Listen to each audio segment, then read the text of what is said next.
एमडीके 2025 के नए करिकुलम में इंग्लिश के सिलेबस में बहुत ड्रास्टिक चेंजेस आए हैं, जिसकी वजह से बहुत सारे स्टूडेंट को इंग्लिश का सिलेबस समझने में मुश्किल पेश आ रही है।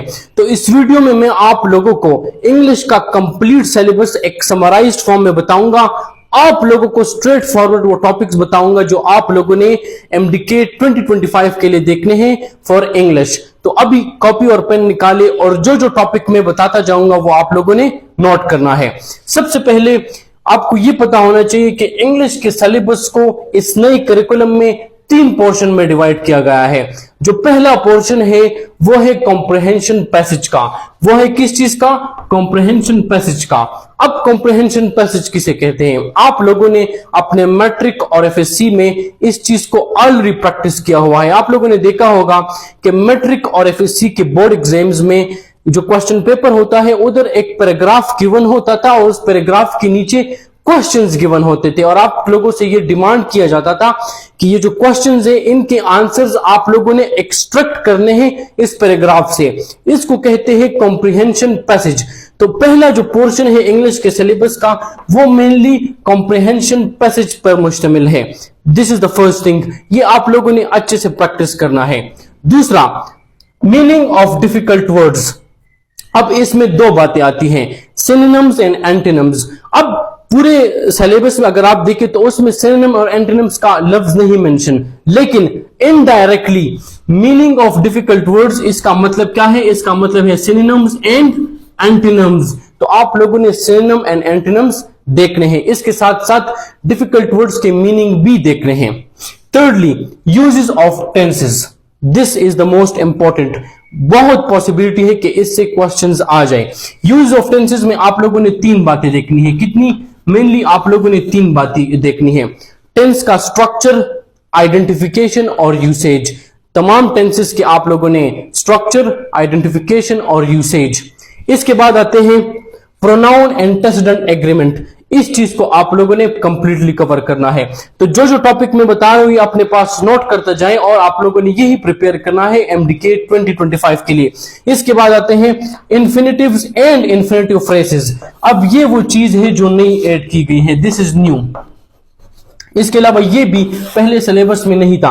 तो इन्फिनिटिव्स एंड इन्फिनिटिव फ्रेजेस ये आप लोगों ने कंप्लीटली कवर करना है।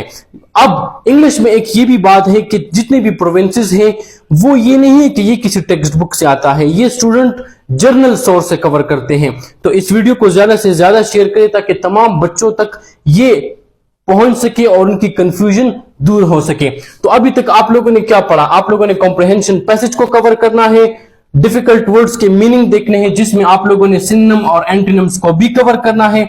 इसके बाद टेंसेस की तरफ अगर आए तो टेंसेस में आप लोगों ने 3 चीजें कवर करनी है, टेंस की स्ट्रक्चर, आइडेंटिफिकेशन और यूसेज। इसके बाद pronoun antecedent agreement, infinitives and infinitive phrases. अब आते हैं नेक्स्ट टॉपिक की तरफ, वो है जरंड एंड जरंड फ्रेजेस। ये भी नया ऐड किया गया है सिलेबस में, इससे पहले ये सिलेबस में नहीं था। gerund and gerund phrases। Next है टाइप्स ऑफ एडवर्ब्स। अब ये भी आपको सिलेबस में बिल्कुल क्लियरली नहीं मिलेगा, वहां पर काइंड्स मेंशन है। आप लोगों ने एडवर्ब के टाइप्स देखने हैं, adverb of place, adverb of manner, ये जितने भी टाइप्स है ये आप लोगों ने सीखने हैं।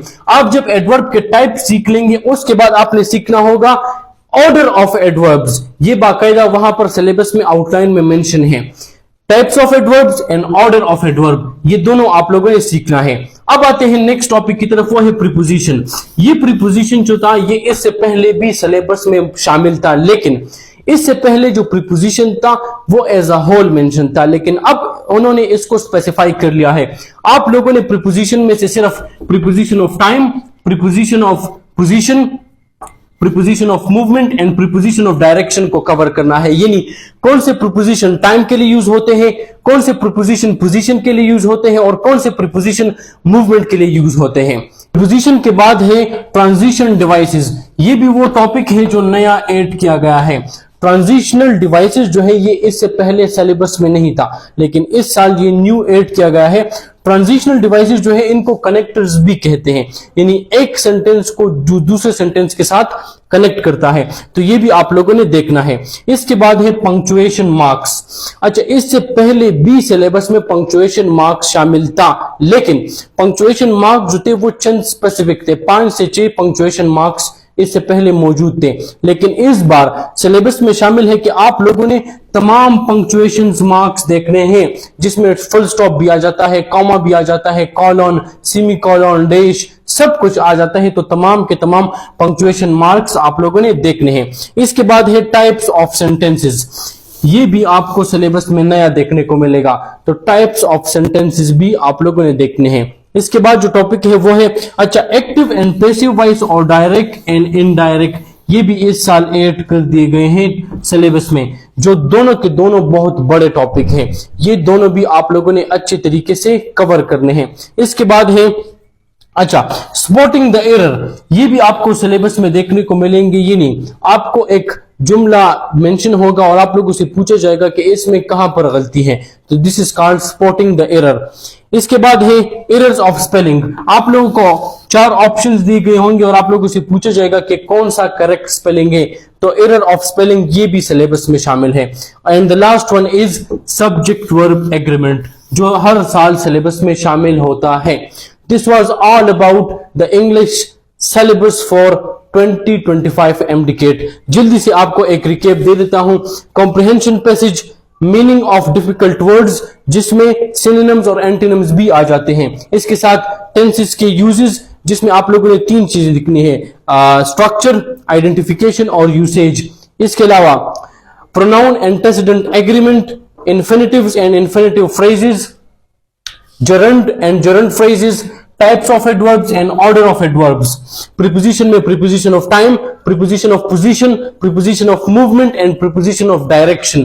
इसके बाद transitional devices, punctuation marks, सारे के सारे, types of sentences, active and passive voice, direct and indirect speech, spotting the error and errors of spelling, और आखिर में subject verb agreement। This was all about the English 2025 MDCAT syllabus.